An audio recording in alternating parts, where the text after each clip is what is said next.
Hello everyone, welcome back to this channel. In this video, I will show you the easy and clear steps on how to disable Sign Language View feature in Microsoft Teams on computer.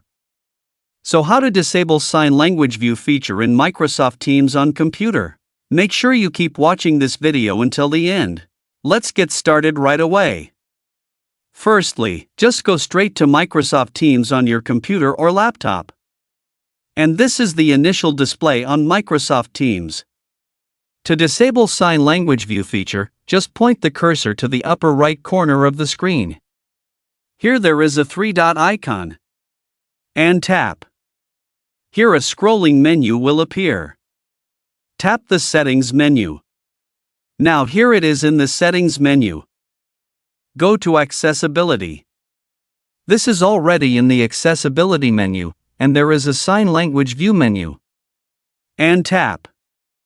Disabling this feature can reduce accessibility for users who rely on sign language during meetings. So that's it, tutorial how to disable Sign Language View feature in Microsoft Teams on computer. Thank you for watching. I hope this video is useful. See you in the next video.